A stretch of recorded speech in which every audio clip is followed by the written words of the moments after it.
Welcome to our pre-concert talk. My name is Brian Current, and I'm the co-artistic director of NMC, along with founding artistic director Robert Aiken. Here we are at the end of 2020, and for this project, we asked three composers, Kotoka Suzuki, Elliot Britton, and James O'Callaghan, to write a piece for Distanced Ensemble. Here is our first composer, Kotoka Suzuki, talking to us about what this means to her. First of all, I really appreciate you giving me this this challenge. I really felt it was like a really huge challenge that it's forced upon us in many ways to think this way, but I had never thought to do anything like this before. In some ways, I have collaborated at a distance I've done a lot of collaborations, but not to this scale. This was specifically for a large ensemble, so I chose 12. And to do that remotely is quite challenging. I mean, not to mention, of course, the unpredictability nature of the technology. Of course, technology helps, and I think it's possible with technology. You can use like a 3D ocular system, but of course, not everyone have that resource.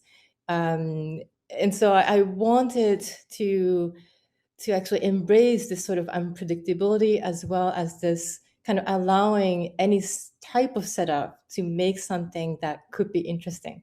So this was quite a challenge. But also it made me think about, I guess, yeah, the intimacy, the intimacy aspect that you mentioned about. We all miss, I think, about going into a live performance.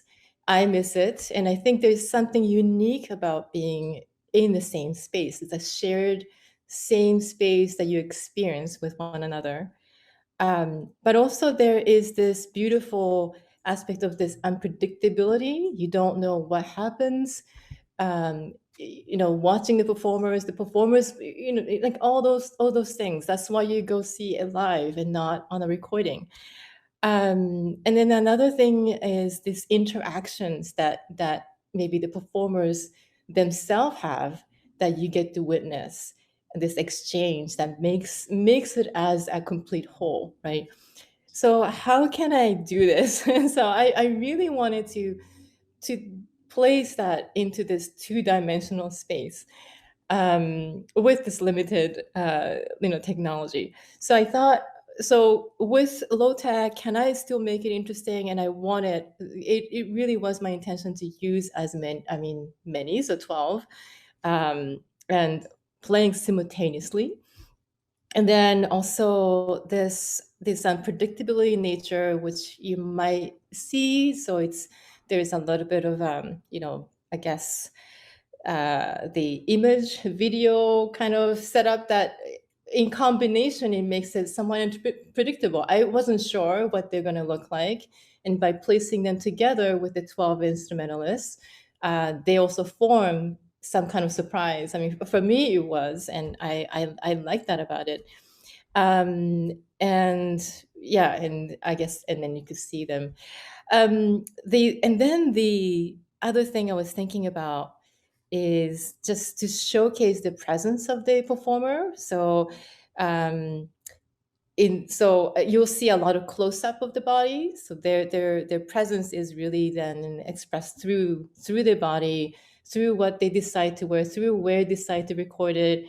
And also the recording itself shows their individuality, and especially of the space, because they're recording sound like their own space, and I wanted that they all sound like they're performing in a different space.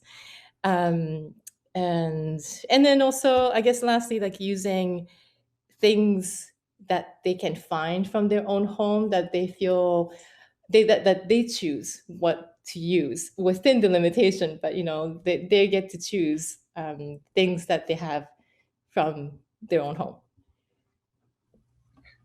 Great, thank you. And we really do get that sense in the piece too, that you are focusing on them and their situation, and we get that from the video, and seeing them all together is really quite something. Now, you mentioned in the piece, or in the title of the piece, that it's a study, which in classical music or in traditionally means that you're you're practicing something for a technique that you might use in future works on a larger Yeah. scale or not. So to what extent is this a study, and what are you studying? Yeah, I think I was referring to all these challenges that I had to think about. It was really a study for me to kind of learn this process of how do I make this work in this two-dimensional, and it's a very unusual circumstance. How do you collaborate with performers in different ways? So that itself was a study for me. But as you see, it's a lot of visual. There's a lot of visual language that's incorporated into the structure of the piece, and specifically gestures. So they're very simple gestures, things that we do it every day, primarily in the kitchen, and hence you have the kitchen in the background because it's about the kitchen. But yeah, so that's what yeah I wanted to do, and the yeah, different kind of the relationship between the sound and the visual aspect was something that I'm interested in. So what articulates what, and oftentimes in my piece, especially the third movement, you see that the sound is articulating the visuals, and you'll see that in the way I demonstrated. But that in the different combinations I've expressed in the three different separate movements. And lastly, this notion of how do you make this 12 individual parts independent yet complete as a whole was something that I was really trying to figure out, or trying to explore. And so that's the study component, like really my process of trying to figure it out. I think part of this series, part of the theme, is that all the composers have had to learn to think a little more visually than they usually do. Although a lot of your pieces have these beautiful visuals that go along with it, and electronics that seem very seamless in the way that they cohabitate with visuals. So I'm curious to know how much visual thinking informs your writing and your composing, and how much visual art informs your life and work. Yeah, that's a good question. I do work with visual elements quite frequently in collaboration or by myself. But oftentimes, even if I'm not working with visual elements, I start with a drawing or sort of visual representation of a piece, and that inspires me to for different kind of sounds and the structure. So with this particular piece, it did also start with visual. Like it's a very simple visual idea, and you see that all the time. But I was thinking, how can I do this in different ways and with different sounds? So visual elements is it goes hand in hand in most of my works. Good. I think also we've all been, speaking of visuals, we've been admiring that kitchen behind you, the stock footage of you should tell everyone that's not your real kitchen. That's stock footage of some kind of Americana 1950s. Yes. Yeah. It's So- a kitchen. So this, I think, informed some of the choices of instruments you used. We have a bunch of percussionists, but it's not percussion instruments that they're playing, or traditional percussion instruments. Yes. So this was one of the challenge as well. I often like to incorporate things that are unusual, or I create the instruments myself. With this challenge, under our circumstance, it's impossible to do that. And also, to be honest, like this, what we're going through at the moment with the pandemic, it's really shedding light on the fact that we have to rely on technology, but not everyone have the resource. And so I'm really conscious about making it as flexible, as open to everyone as possible. So in terms of the instrument choice, this was also part of the reason why I chose something that anyone can find, everyone can, pretty much find, and if not, it's easy to get. So that was it. And the reason why I chose kitchen tools, kitchen anything from their kitchen, that was pretty much what it is.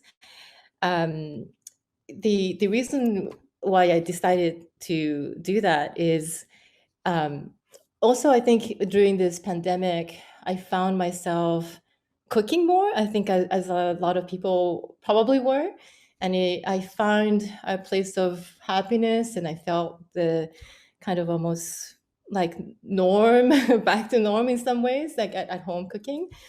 And so this was also the part of the reason why we decided kind of reflect on the fact that a lot of us are stuck in at home and making our home meal or cooking, spending more time at kitchen. So this reason. Great, thank you. So that's about all the questions I think I have. But is there anything that you want to say about the piece that perhaps I haven't asked or that we should know? Um, maybe just one is I'm really thankful for the performers. I just wanted to express my great thanks and to you and also the performers. It's to to do this from through their own home and respond to a lot of my requests and to make this happen. I really appreciate it. Um, and I did have one more question, but I actually forgot about that. Um, I think actually what I wanted to say, I remember, is in this kind of during this very difficult time, it's a very challenging time. I wanted to express a little bit more of this kind of lightness. It's difficult to think lightly, but that was sort of my attitude of let's think of something that could be a little more, I don't know, light and shed little happiness, even if it's in our own space.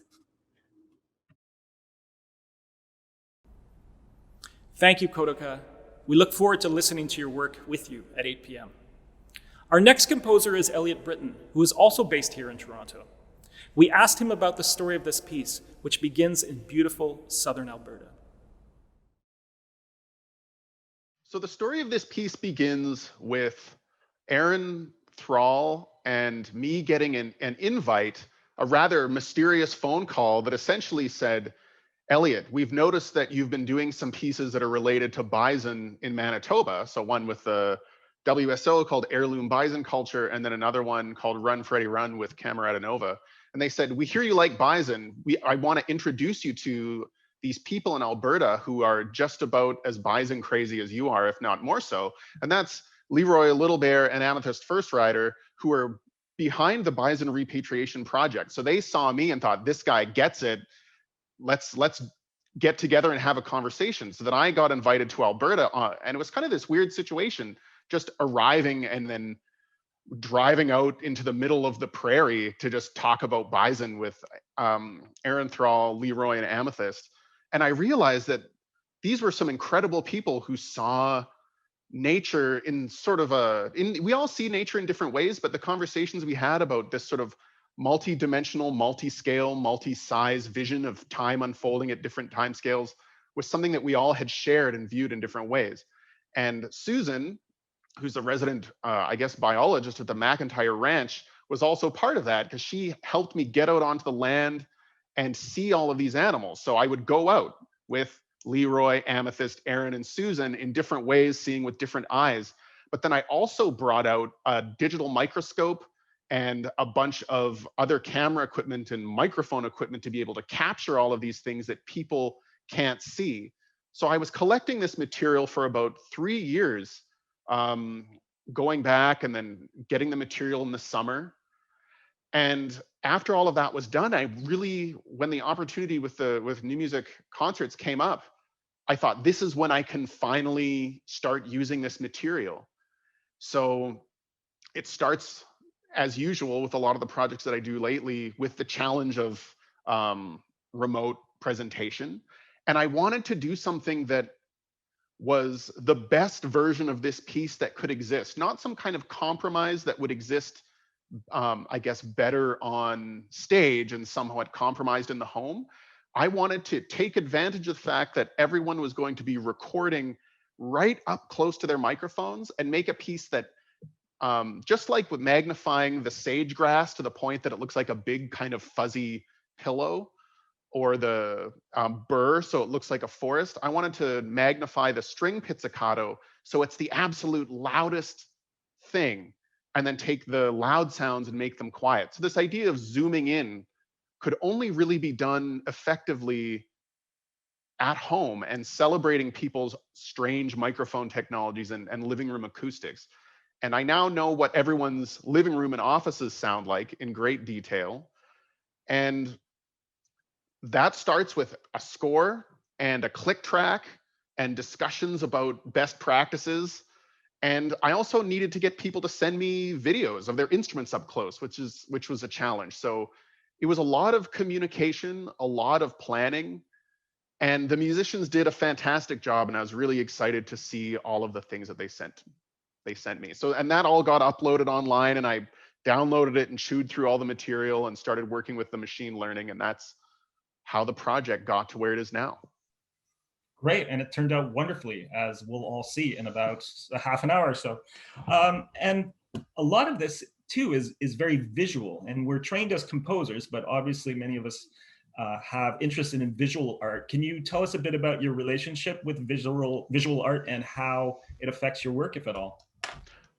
I've slowly started working more with animation and visuals. Mostly, at first, it was from the perspective of a presenter, because I'm a co-director of Cluster New Music and Integrated Arts Festival in Manitoba. And that meant that I was working with a lot of artists, presenting their work and helping them show their work in galleries. So I started to learn the mechanics of how music is presented.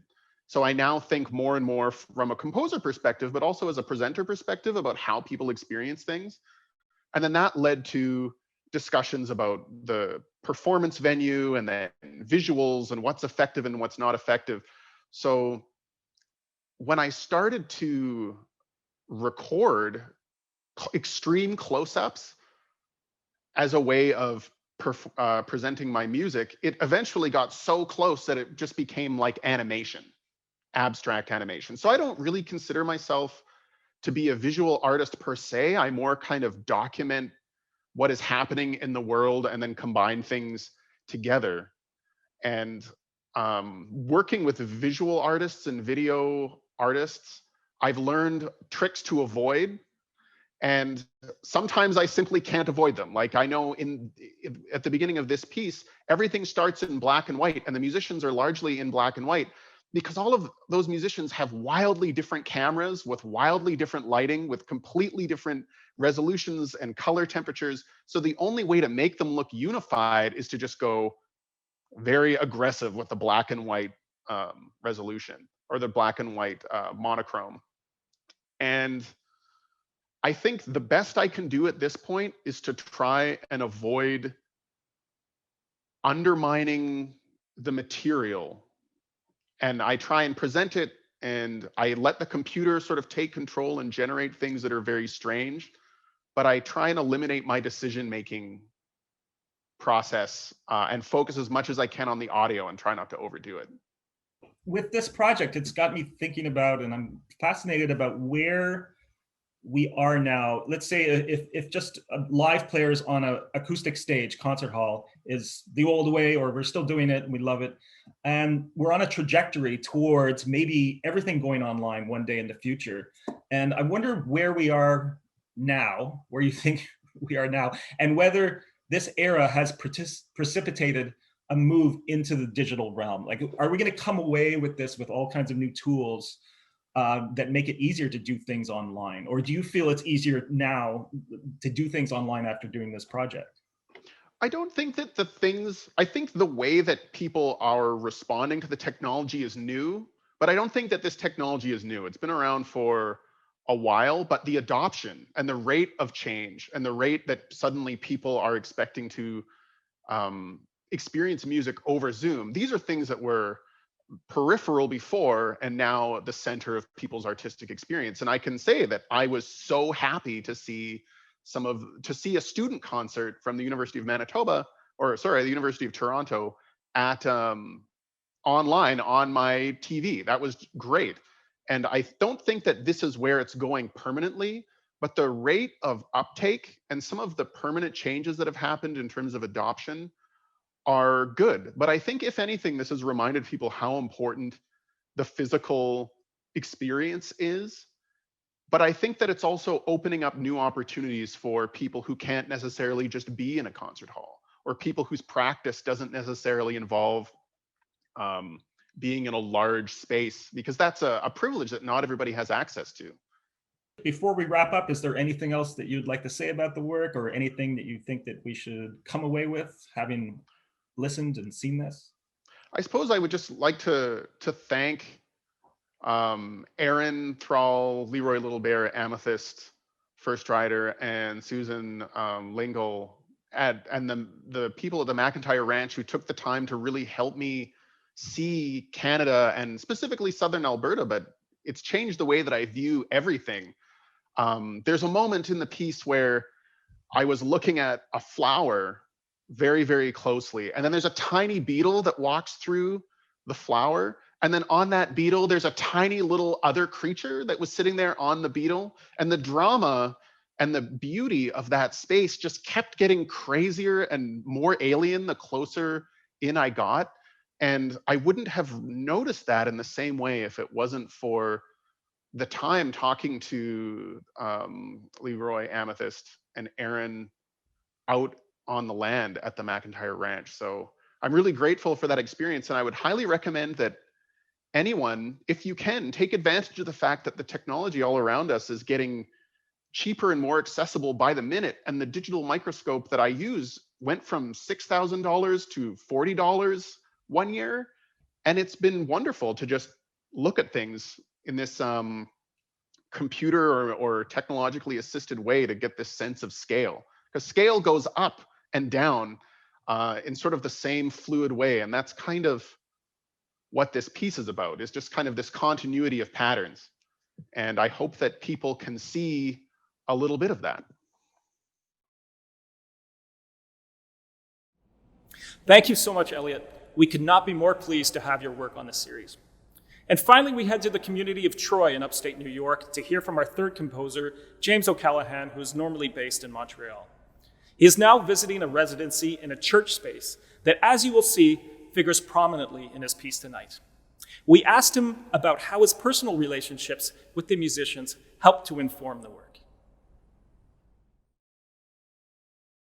And well, one thing that I really loved and appreciated about the commission was that it was one of the first times that I had the opportunity to kind of choose whatever ensemble I liked, right? And I didn't choose the players in particular, but kind of knowing the Toronto scene and having worked in it for a while, it just so happened that, a lot of the people that you hired to fill those roles were people that I had worked with before, that are close friends, or that I have known for a long time and had a desire to work with. So it really felt like an all-star band of, some of my favorite people, and in a couple of cases, favorite new people too that I've discovered working with. There's a lot of them in the piece for sure. They've filmed themselves in their own homes, which is a kind of a vulnerable act, of course, and sharing a lot of their own ideas and musicianship in the work, because the prompts that I gave them to record for materials for me to assemble, often they were quite open-ended text instructions for improvisations and things like that. So I feel we get a lot of the players' personalities in this work, and that was just such an inspiring thing to receive in the process of creating this, where I'd written out materials, both musical notation and text notation, sent it to them, got all these videos back, way more material than I could ever fit into a 10, or in this case, 15-minute piece. And it really ended up shaping the work a lot. So, as much as the piece is kind of autobiographical, it's also very much a piece about that community and those relationships and all the individuals who are expressing themselves of the 10 musicians in the work. So I think all of us are wrestling with this idea of, aloneness or near aloneness and isolation. And this piece, or this commissioning series, I think asks the question, well, really, how alone are we? and to what extent is technology helping us with that? I mean, the concept of a distanced ensemble is a contradiction, right? So, and Yeah, alone together. yeah, and to what extent are we really alone? And to what extent do you think, through writing this, does technology help us with that intimacy in music that we really crave? Is the technology there? Are we almost there, or where are we in having technology solve this problem for us? Well, that's a very big question, of course, and I definitely don't think that I would go so far as to say that technology is saving us from those conditions. You know, having a meeting up with a friend on FaceTime is just not the same. You know, so the same is true for concerts, absolutely. And I think that that's really, you hit on it quite well, and that's one of the things that drew me to be a concert music composer, was that sensation of intimacy and a shared sense of purpose and community, that you're all kind of going into a shared space. And it is quite church-like. A lot of the traditions of concert music come from the context of the church tradition of kind of all sitting together, facing something on stage. There's this sense of shared ritual, a shared sense of purpose and cultural code toward devoting your attention collectively to something, you know, outside of yourself, which is the music, right? And so that experience, to me, really can't be replicated except in an in-person setting. And so it's been a strange time for every profession, absolutely. But for being a concert music composer, I struggled with a lot of doubts about, you know, if I'm not making music for concerts, why am I writing concert music? You know, and I've spent a lot of time over the summer writing techno music, which was my first kind of introduction into music. So in this case, you know, when the opportunity is to make a socially distanced ensemble, which, as you say, is kind of an oxymoron, I really didn't want to try to kind of replicate that experience of a concert in the digital domain, because I really didn't think it was possible, and I just wasn't interested in it personally. I've been so burned out on seeing all these like Zoom pieces and live streams of kind of concerts from people's homes. So I wanted to do something that felt appropriate to the circumstances and appropriate to the conditions under which the work was being made. And I found ultimately it was really a great way for me to feel kind of connected to the music world, you know, because these are people that I know, and hopefully in sharing it in an event like this, we can have something of a sense of connection. But it's different for sure in quality than concert music. And you're somebody who I know to be really up on the latest kind of technological innovations in music, and, you know, not in a gimmicky way, in a really, you know, authentic way, and using it for good purposes. And so I'm curious to have your take on how far are we along the trajectory from our whole musical life moving into a digital realm? You know, if you think of the traditional, like you say, a church space or a church-like space, everything acoustic, everything live, to one day in the future having something where it's all in this digital arena. Two questions, I guess. Do you think, where are we along that trajectory? And is COVID going to increase that? Are we going to come out of this era with much more know-how into how to do things online? The same way all of a sudden we all know how to have Zoom calls and share stuff on Zoom, where a year ago we didn't even know, like we were barely aware that even existed. Mm-hmm.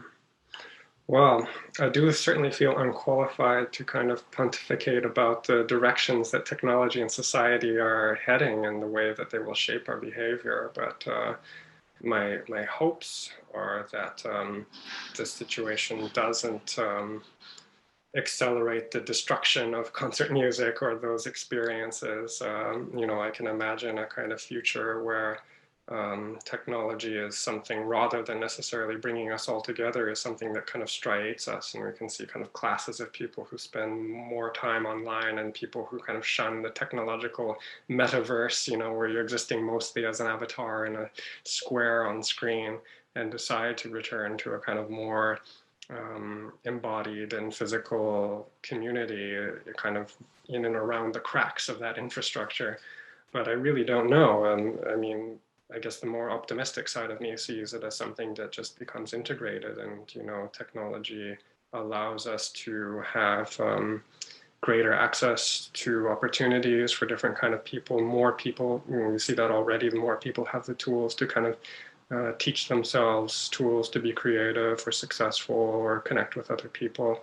And so I hope that, this situation has accelerated the means for us to be more connected and free and empowered and all of those kinds of things, and to lift voices that are unheard in other contexts. But I really don't know. The pessimist in me sees this going all pretty badly as well. So,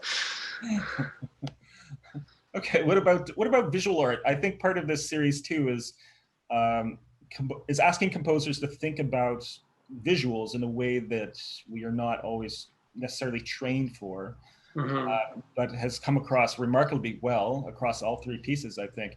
Can you talk a little bit about your relationship to visual art and filmmaking? I think that you've mentioned at one point that you are a filmmaker, or you were thinking about filmmaking at one point. Well, I have to say I'm so excited to see what Elliot and Kotoka have come up with, because they're really two of my favorite artists. Work with multimedia in Canada, so I can't wait to see what they've done.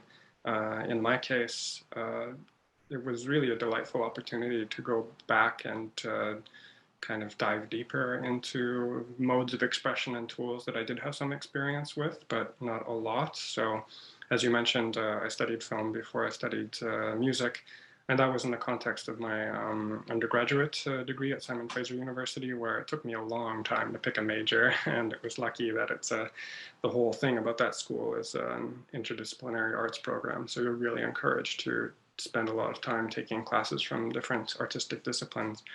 And music was almost the last thing that I tried out of the different arts that they were tried. And I had no musical background before that, really, apart from like making techno and at home without any kind of musical knowledge or training, never having played an instrument. So I kind of did the tour of studying the year of theater, a year of visual art, and a year of filmmaking. And at the time, I really thought that film was going to be it, because it was this way to kind of synthesize all of those interests, and that, I could make a film and make the music and, do the photography so I can have a visual thing. I can do the sound design. I could, be a director and, feel my love of theater in that context. And so it didn't end up going that way, and I dived deeper and deeper into music. But I've always tried to keep kind of one hand in that world and documenting, performances of my work. I've had the chance to really do something filmic with it and do multi-camera setups and do editing and stuff like that. And I always insist on editing the documentation of my work, even if somebody else does the camera work. So I've kept my chops up in that way. But this project was definitely like the most involved kind of film experience that I've had since, I think in 2008 or 9, I made a feature-length documentary about the coffee shop I worked in closing down. And it's awful. I hope nobody sees it, but it has been an itch that I've wanted to scratch for a long time. So it surprised me even that this project ended up basically becoming a short film. Thank you, James, and big thanks to all three composers for joining us for our pre-concert talk.